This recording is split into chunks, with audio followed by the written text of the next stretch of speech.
You ever have one of those mornings where everything feels normal, like the world's still wrapped up in the same small rules you grew up with, and then in the space of one alarm bell and one raised voice, you realize those rules were never written for you?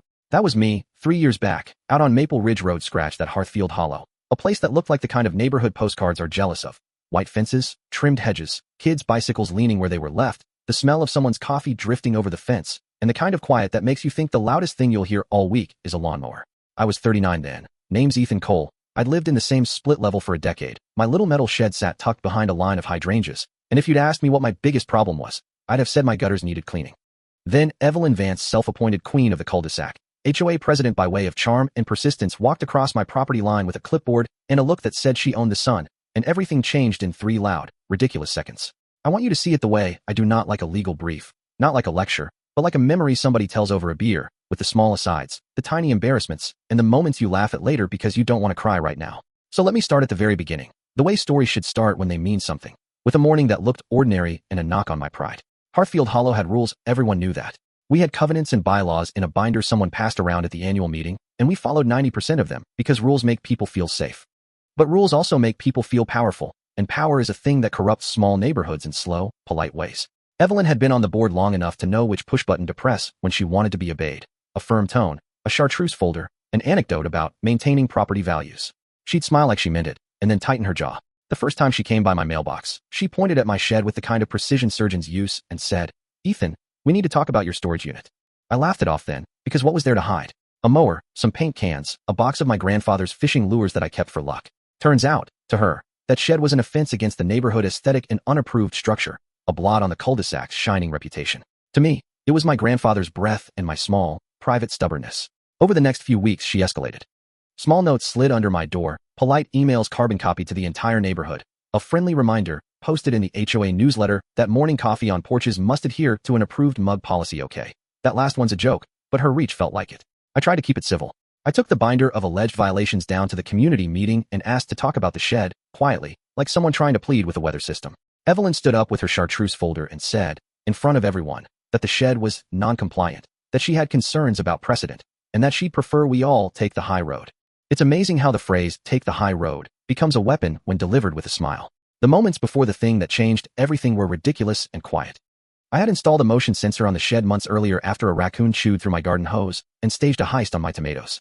The alarm was cheap, the kind of thing you buy at a hardware store and forget about until you need it. It sat under the eaves and blinked green like a heartbeat. I forgot to tell anyone about it, because who tells someone about a motion sensor?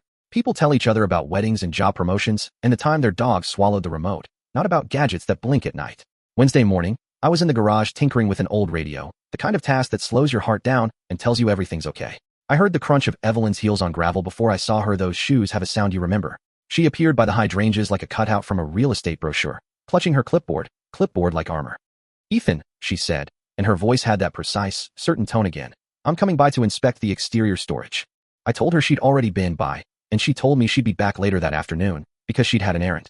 I remember thinking, mildly annoyed, that people invent errands to avoid awkward conversations. I remember thinking about coffee. She came back at 2 in the afternoon. What I didn't expect was the literal way she would cross a line. She didn't call, she didn't knock, she didn't smile, and ask hope for permission. She stepped past the azalea and into the shadow of my shed, inserted her hand, and turned the latch. The motion sensor, the tiny security system I'd bought to keep raccoons honest, woke up like an owl suddenly insulted, and it began to scream, a thin, desperate sound that filled the cul-de-sac and singled out everyone's afternoon. Then the sirens came.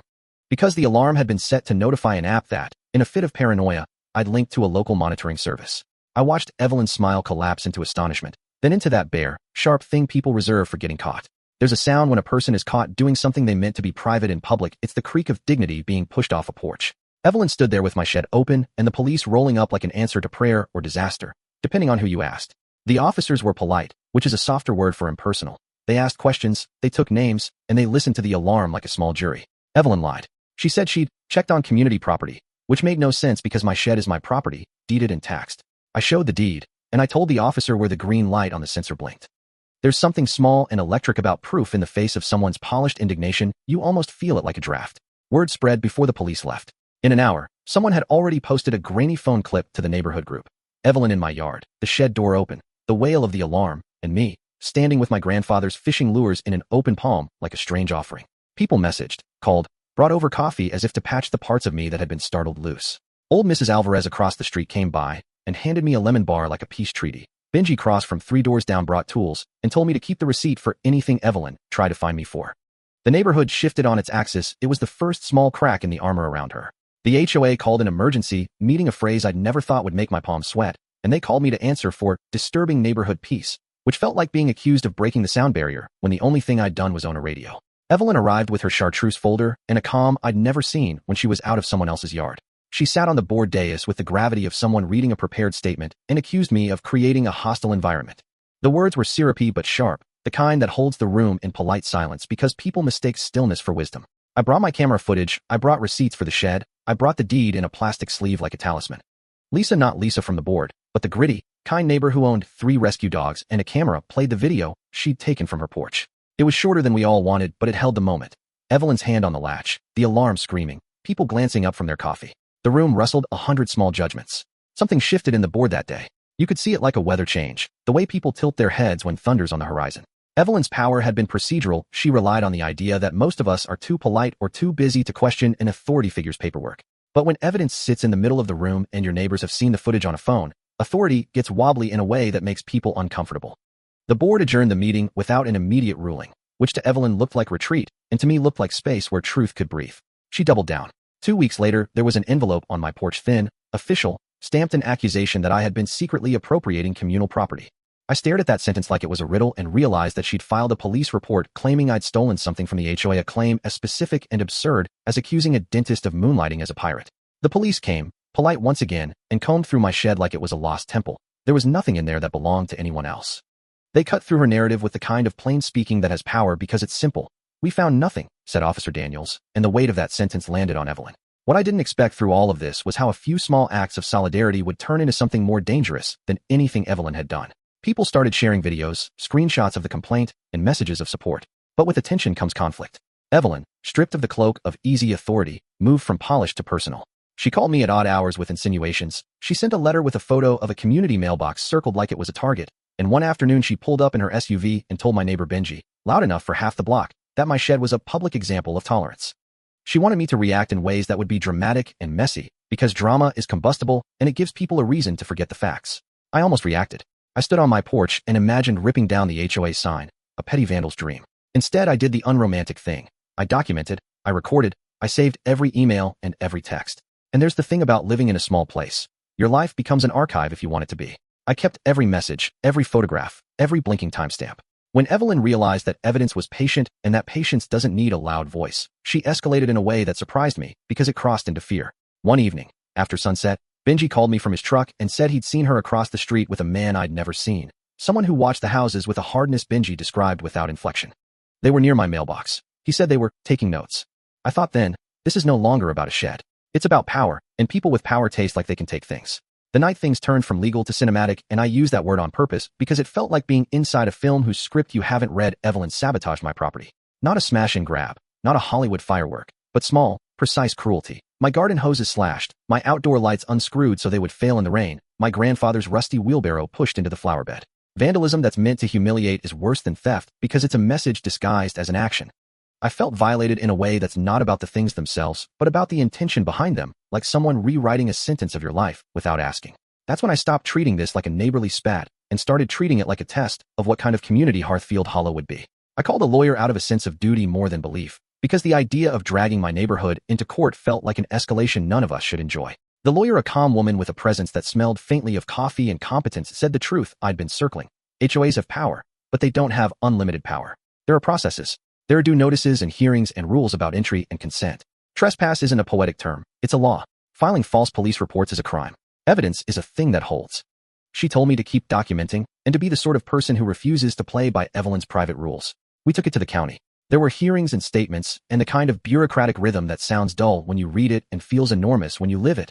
Forms, sworn declarations, a clerk with glasses who stamped things with the faint air of a ritual. We presented the footage, the time-stamped emails, the neighbor statements. People came to the hearings, not everyone, but enough to make it feel like the neighborhood had a conscience that might still be persuasive. The more people watched, the less likely Evelyn was to walk away scot-free. The truth, laid bare and verified, has a terrible way of making tyrants small. In the middle of all of this, something honest happened. Neighbors we'd waved to but never really known came forward with things they'd noticed. Mrs. Alvarez told the assembly about the time Evelyn threatened to fine her for excessive garden gnome display. Rico, a contractor with a laugh like a broken bell, testified about a conversation where Evelyn had said she liked keeping people in line. Small indignities coalesced into a pattern. This was never about property values. It was about control. We learned things about our own complicity, too. Some of us had nodded when Evelyn suggested best practices. We had let politeness be a substitute for curiosity. When you live in a system with someone calling the shots, politeness can become compliance. Evelyn's tactics grew more artful, a legal letter here, a whispered rumor there, and yet, with each move, our documentation tightened around truth like a net.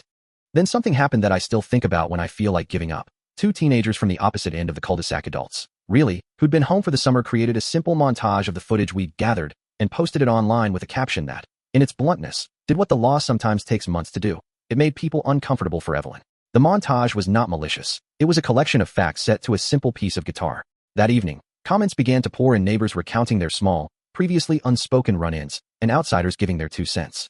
It's a strange thing when a local spat becomes public. There's an airy cruelty to it, a way the internet can turn sympathy into spectacle. But it also means that the things you do in private have a way of getting, finally, seen. Evelyn realized the tide was against her when a formal citation arrived for filing a knowingly false police report. That's a technical phrase that carries an ordinary consequence.